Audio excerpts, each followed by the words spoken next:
Hey everybody, hope you're doing well today. We have a shorter episode this week, just something I've been thinking about from the scriptures, something I kind of picked up at church services last week and thought I'd share with you. Basically, this episode centers around the pattern that I found in scripture of bread and wine. Anytime I see this pattern repeated, I just take note of it because there's something going on with these two things that I think is worth noting. And I haven't really quite synthesized it all together yet, but each time I see these things, it does put me in mind of the symbols of the Passover that Jesus institutes with his disciples before his crucifixion of bread and wine, symbolizing his body and his blood. And I see these in the Old Testament all the time paired together very specifically. And commentaries will say different things about them, but every time I see this in the scriptures, I try and look a little bit deeper and try to figure out exactly what the scriptures might be trying to communicate to me about the person of Jesus, because Jesus didn't choose these symbols for nothing. He chose them for a reason, and I think that reason is supposed to be found in the Old Testament each time these two symbols pop up in various stories. And I think in the story of David and Abigail, we get a very particularly interesting repeat of this echo of this type that's going on of bread and wine, later symbolizing Jesus's body and blood. Now, for those that don't know the story of Abigail, I'll just kind of briefly retell it because I don't want to, it's kind of a longer section. It's found in 1 Samuel 25, and I don't want to reiterate the whole thing. I mainly want to get to this portion that talks about these two symbols because I do think it's very telling. But basically, David is in the wilderness. He is not king yet. He's been anointed, but he's on the run from Saul. And so he's in the wilderness with his band of merry men, a little bit like Robin Hood, I think, which is kind of interesting. And he is at Mount Carmel, and he sees some people there who are taking care of sheep. So they're shepherds, and there are sheep shearers. And they are kind of tending to the sheep there, and David and his men, rather than plunder them like most people might have on the road, they decide to protect them. They keep watch over the shepherds as they're shearing the sheep. They share provisions with them. They care for them. They protect them from any evil that might befall them, like thieves or bandits, and they just make sure they're doing well. Then, as the sheep shearers leave to go back home and bring their sheep with them, David and his men send kind of an envoy to the master of these shepherds and says, hey, like, we've taken care of your people. A feast day is approaching. Might we join you as a gesture of goodwill for what we've done in protecting your people? And the man that they send this message to is named Nabal, and he is not a very good guy.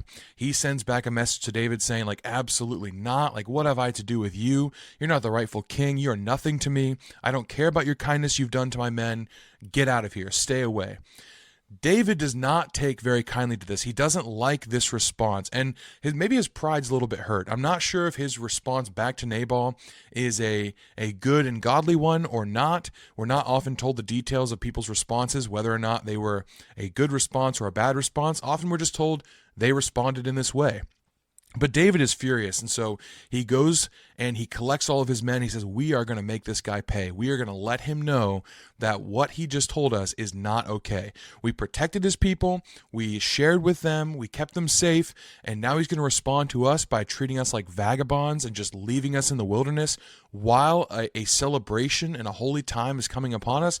Absolutely not. That is not a good response. It's interesting because David, when he interacts with Saul, he is so gentle. He doesn't want to attack Saul. He doesn't want to kill Saul. He recognizes that he is God's anointed. And so he's very careful about this. And almost we can get the idea that David doesn't see himself as king. And yet there are some ways in which David realizes that he has been anointed king and that he also is somehow the Lord's anointed at the same time that Saul is. And so disrespect to him is kind of disrespect towards God because he is the person God has chosen. Now, it's a little bit strange because we're not sure, like, how much of this is David responding out of ego and how much of this is David responding out of kind of like feeling as if God is maybe being slighted or just kind of laughed at by Nabal. We're not quite sure, but either way, this is David's response. He's going to gather his men, and he's going to go teach this guy a lesson. And as he's going on his way to go meet Nabal and kind of enact his vengeance on the man, Nabal's wife, Abigail, hears that this is going to happen. A servant who is out in the wilderness with David and who is protected by him goes to Abigail and says, listen, this is not going to go very well for us. David was a good guy. His people treated us well. Our master Nabal has responded poorly and treated him poorly. David's got a strong force. He's going to come and enact vengeance on him, and we're all going to end up paying for the mistakes of this guy. So Abigail does something really, really interesting that I'd like to point out, and this is in 1 Samuel 25, as I said before, and it starts in verse 18. It says, Then Abigail made haste and took 200 loaves and 2 skins of wine, and 5 sheep already prepared, and 5 seahs of parched grain, and 100 clusters of raisins, and 200 cakes of figs, and laid them on donkeys.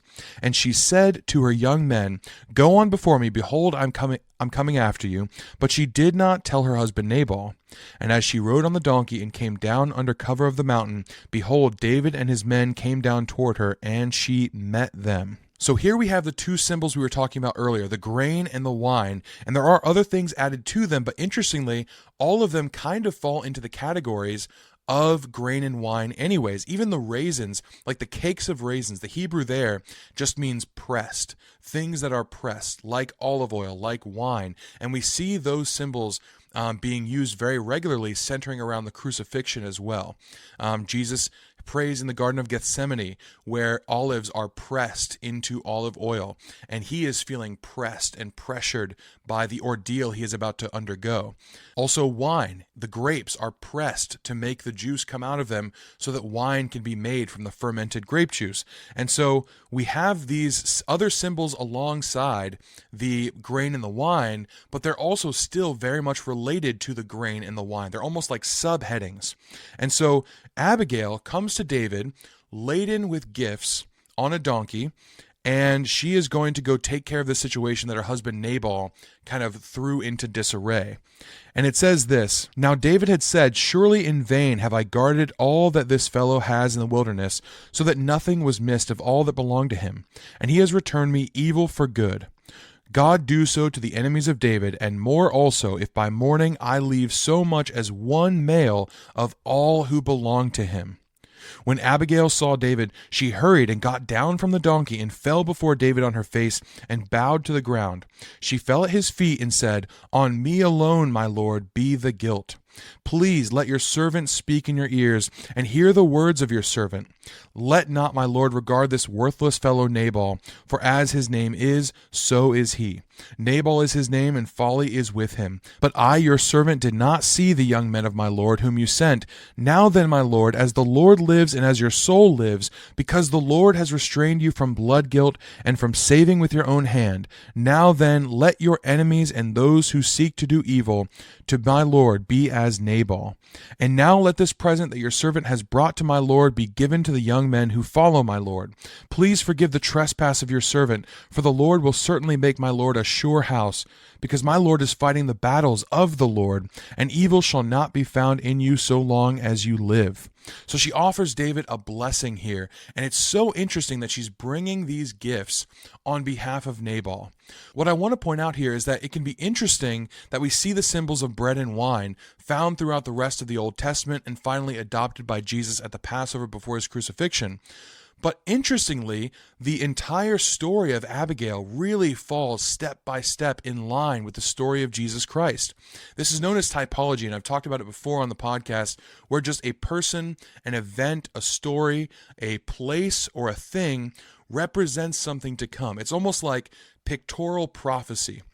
And I think this is so amazing, but specifically the typology that points to Christ is some of my all-time favorite. And here we have a beautiful type of a woman in the place or in the role that Jesus Christ would fulfill later as Messiah.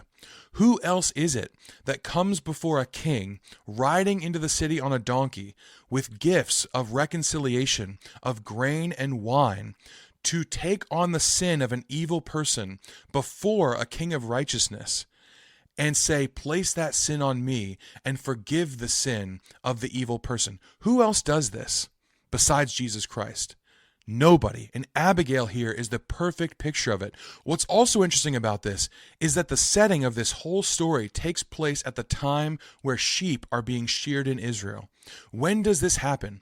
It always happens around the Passover, and we're nearing a great celebration, and she comes out and she offers David not only the grain and the wine, but also cakes of figs and raisins, which would have been unleavened foods as they prepare for the holy day to come. And so Jesus, entering into Jerusalem on a donkey, bearing the gifts of his body and his blood, the bread and the grain, as a reconciliation offering between God and man, as he goes into Jerusalem to take on the sins of mankind who have acted rashly and with lunacy towards the King of the universe, he is actually doing the thing that Abigail did in a smaller and lesser way on behalf of Nabal before King David. He is acting as intercessor, and Abigail here is acting as intercessor. And she does this years before Christ does, pointing to the ultimate fulfillment that he would offer up. And I just think that is such a beautiful thing, and hopefully you do too.